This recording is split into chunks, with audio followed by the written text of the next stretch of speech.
saya dijemput Tuan Guru Bajang, saya kira tidak asing lagi. Ada yang tidak kenal? Dan saya ingin menyampaikan terima kasih. Di sini hadir pasukan komplit dari PDI Perjuangan hadir, terima kasih. Dari P3 hadir, terima kasih. Dari Perindo hadir, terima kasih. Hanura mana? Hanura mana? Oh, tadi kejebak. Ada dari perwakilan Hanura di sini? Oke, belum hadir. Baik, masih di jalan. Takut ganjil, Pak. Bapak Ibu, sebelum kita mulai, oke. Bapak Ibu, sebelum kita mulai, mari kita berdoa sebentar. Beberapa waktu yang lalu, Sekjen Hanura mendahului kita semua.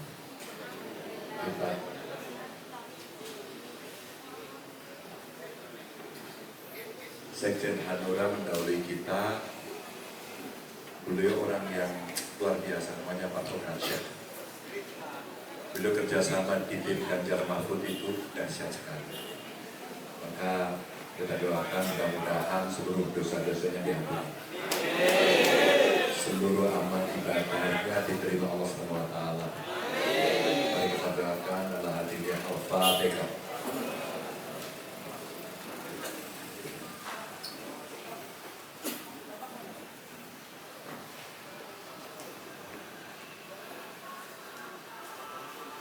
Amin. Terima kasih.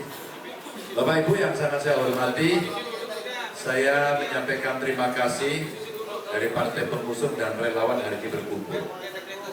Saya kira apa yang akan kita kerjakan dalam kurang lebih 2,5 bulan ini membutuhkan tindakan-tindakan yang harus dilakukan dengan cepat, harus lebih sistematis, dan saya kira kekuatan Bapak Ibu semuanya pasti sudah jalan.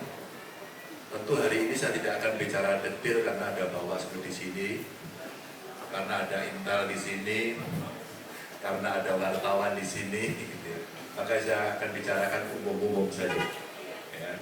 Umum-umum saja. Yang pertama adalah satu, konsolidasikan seluruh kekuatan antara partai pengusung dengan relawan. Petanya sudah ada, DPD sudah menyiapkan itu. Daerah-daerah yang ada di Indonesia, termasuk yang ada katakan di Bima begitu, kecamatan mana, di titik mana, ada persoalan apa, sehingga kita semuanya akan bisa merespon dengan baik. Yang kedua, cara berkomunikasi kita tetap jaga etika. Kita bicara program, kita bicara visi misi, kita tidak usah menyerang orang. Setuju? Ya. Yang berikutnya, dengarkan suara masyarakat karena itu menjadi umpan balik ke kita. Oh, kok dari sekian programnya Ganjar Mahfud belum ada yang menyentuh masyarakat karena isu lokal. Dengarkan, dicatat, masukkan ke TBD, dan itu penting untuk kami nanti melengkapi. Maka visi misi Ganjar Mahfud itu menjadi living visi misi, living vision and mission. Apa artinya? Hidup terus, karena pasti akan ada perkembangan. Kemarin kami memulai awal kampanye, saya ke Merauke, Pak Mahfud di Sabang, sehingga lagunya dari Sabang sampai di sana berjajar, pinter, sambung menyambung, ya pinter semua ya. Dari TK mana? Ya, pinter juga. Dan pada saat saya bertemu dengan kelompok masyarakat yang ada di Merauke, lalu kita online dengan Pak Mahfud yang ada di Sabang, saat itu kita tunjukkan yang pertama. Kami di Merauke bertemu dengan para pendeta. Seorang pendeta harus menolong ibu-ibu melahirkan, padahal tidak punya ilmunya. Apa yang muncul dari cerita itu adalah fasilitas kesehatan yang kurang di kampung. Kalau di kita mungkin namanya di desa, di sini namanya desa. Sehingga para kepala kampung pun merasa kesulitan. Apalagi daerahnya sangat luas, infrastrukturnya tidak ada. Maka mereka harus melewati rawa-rawa. Ada videonya, luar biasa. Disitulah pas kita launching satu desa, satu puskesmas atau pustu, satu dokter atau nakes. Kita launching di Merauke, Pak. Sehingga layanan masyarakat akan baik. Maka kalau layanan kesehatannya baik, insya Allah Bapak Ibu, ibu hamil akan mendapatkan pendampingan, gizinya bagus, asupan gizi untuk ibunya bagus, maka insya Allah kandungannya sehat. Kalau itu diperiksakan terus-menerus, maka insya Allah lahirnya juga sehat. Kalau lahirnya sehat dan bayinya juga sehat, maka dalam indeksnya nanti akan ketahuan ini bisa mencegah angka kematian ibu melahirkan dan angka kematian balita. Apakah ini penting? Ini investasi pertama kita untuk menciptakan SDM unggul ke depan.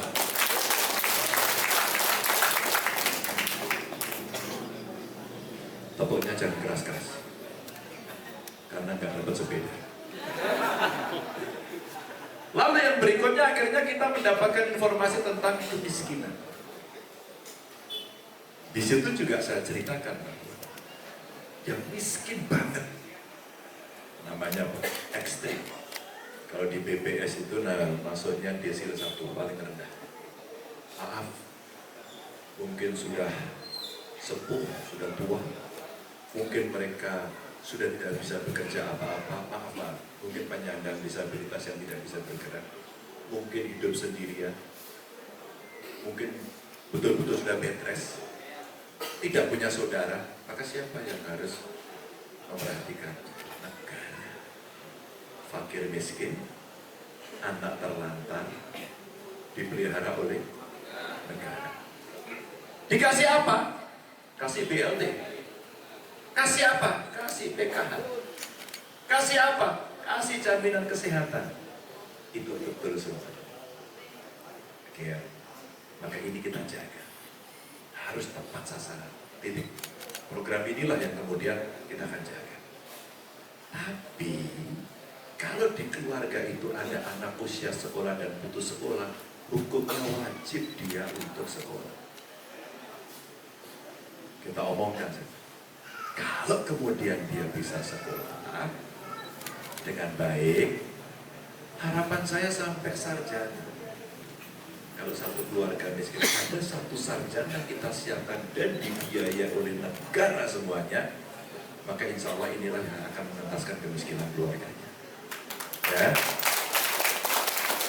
Waktu itu ditanya, Pak Kadang punya prakteknya? Ya, saya membuat waktu jadi gubernur SMK, levelnya SMK kejuruan di bawah perguruan tinggi. Kalau itu bisa sarjana, bisa D3, aduh ini dapat semuanya. Dan mereka tahun keempat sudah bekerja, penghasilannya besar dan bisa bekerja seluruh dunia. Maka sekolah ini akhirnya menciptakan pendidikan dan bisa bekerja. Siapa yang menjodohkan pendidikan sekolahan ini dengan perusahaan? Kamu. Kita menyiapkan. Maka sekolah vokasi langsung kerja. Beberapa perusahaan dia mengajarkan di sekolahan ini langsung.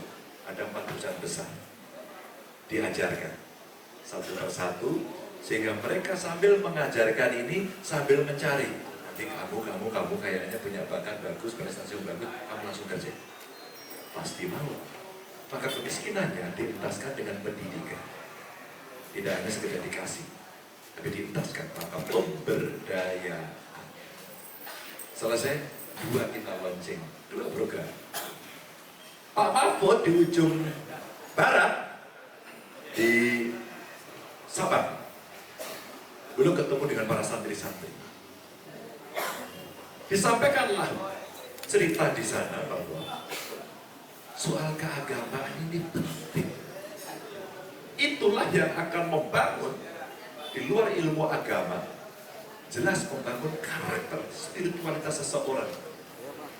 Kalau di Muslim pasti hablum minallahnya itu dia akan melaksanakan dengan baik karena dia paham akan agamanya. Yang kedua hablum minannasnya ini, nilai kemanusiaan untuk saling tolong menolong dan gotong royong ini penting. Karakternya muncul. Nation and character building kalau bahasanya Bung Karno dulu mesti dibangun. Punya budi pekerti, menghormati orang, tidak hoax, ya kan? Kalau main medsos ya benar semuanya, ya. Kalau ada video jangan dipotong-potong, udah dipotong-potong ditambahin. Kadang-kadang dengan artificial intelligence bahaya loh Bapak Ibu. Bapak Ibu itu diambil suaranya, ya kan? Dipotret wajahnya, di-cloning, DNA suara dan gambar wajah itu bisa dibikin. Ceritanya bahasa terserah kita, suaranya sama. Maka ingat ya Pak Jokowi waktu pidato dulu tiba-tiba pintar berbahasa Tiongkok. Itu jelas tidak mungkin. Tapi korban kemudian bisa jatuh karena itu. Pak Ganjar pernah ternyata ada orang yang membuat itu wajahnya saya persis, mukanya saya karena saya itu memang saya gitu. Tapi pada saat ngomong itu bukan suara saya. Saya tidak pernah menggunakan kalimat seperti itu karena saya bisa merasakan. Ini hati-hati. Maka guru-guru agama kita dipimpin yang mengajarkan agama sekaligus mengajarkan moderasi beragama. Jika guyur rukun antar anak bangsa, bagus nanti yang terjadi. Maka diloncenglah di sana kemarin perhatian kita untuk memberikan insentif kepada seluruh guru agama. Pak Ganjar pernah punya prakteknya, kami kan punya praktek juga waktu di Jawa Tengah. Itu setahun rata-rata 270-an sampai 280 miliar. Kita sumbangkan ke Kemenang. Dari Kemenang diturunkan kepada guru agama. Karena sebagian besar Muslim pasti guru ngajinya lebih banyak. Karena ada sekolah minggu dan sebagainya. Ini contoh. Maka 3 program bisa kita lonceng pada saat itu. Tapi Bapak Ibu teman-teman, kami kemarin ketika berkeliling mendengarkan suara masyarakat, infrastruktur, perhatian kepada daerah tertinggal di NTT kemarin Tuan Guru trafficking, TPPO, tindak pidana perdagangan orang. Kebetulan saya pernah mengalami dalam arti menangani. Kebetulan juga dari NTT dilatih di Semarang.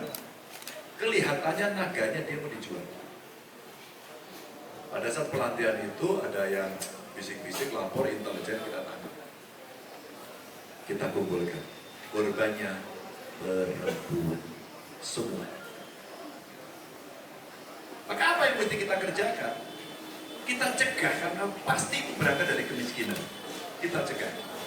Yang usia sekolah suruh sekolah, tapi yang sudah tidak bisa sekolah diajari keterampilan. Keterampilan dia berusaha, yang kedua akses permodalan, dan ketiga adalah pendampingan. Ini penting untuk kelompok perempuan. Di NTT tapi disampaikan juga soal itu.